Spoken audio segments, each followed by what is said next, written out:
Dear Christopher, here is your friend Thomas the Tank Engine. He wanted to come out of his station yard and see the world. These stories tell you how he did it. I hope you will like them, because you helped me to make them. Your loving, Daddy.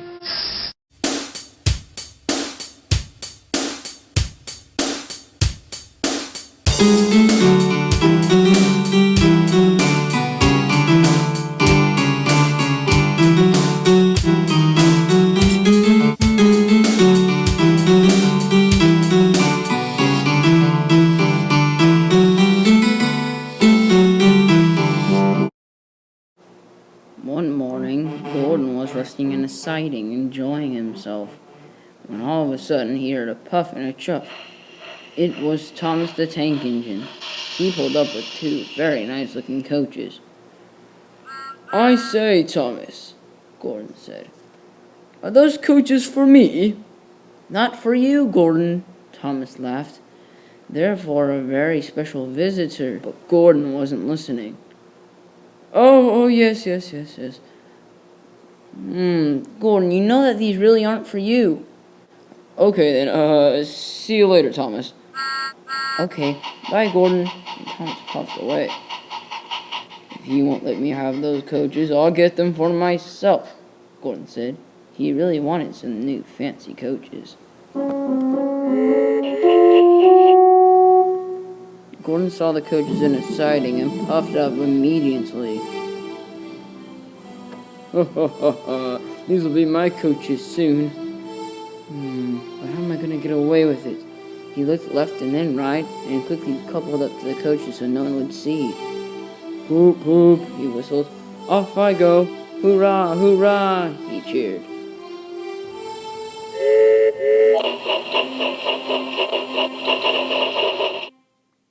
Soon Gordon started roaring down the countryside with his brand new coaches.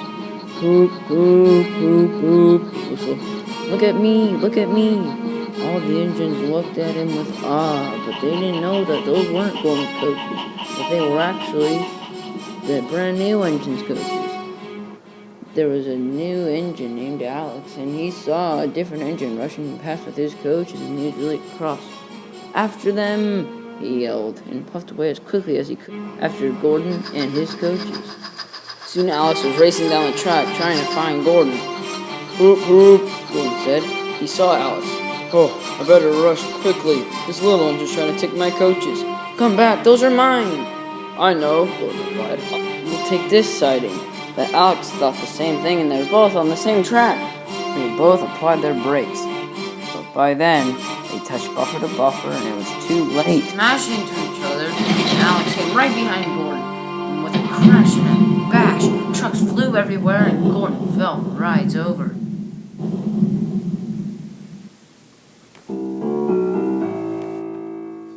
There was a big cloud of smoke, and in between that were two engines smashed in between each other because they weren't paying attention to where they were going. Soon Thomas arrived with Sir Topham hat. "Alex, Gordon, what has happened here?" "Sorry, sir," Gordon said. "I accidentally took Alex's coaches without permission, and he got cross with me and caught up to me. But we both took on the same line and crashed straight into each other." "Is that true, Alex?" "Indeed, sir." We're sorry, they both said. "Well then," Sir Topham Hatt replied, "this mess will be cleaned up later, and by tomorrow everything should be back to the way it was, but hopefully you two have learned something." "We have, sir. We have."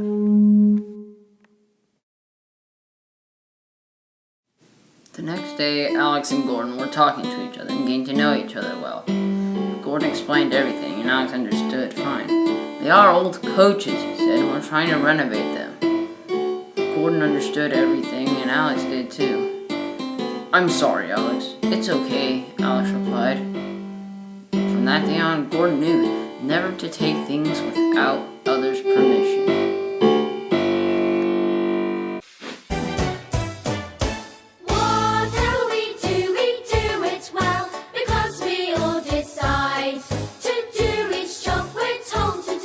With care, with love, with pride. Whatever we do, we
backwards at the back, helping others up the track.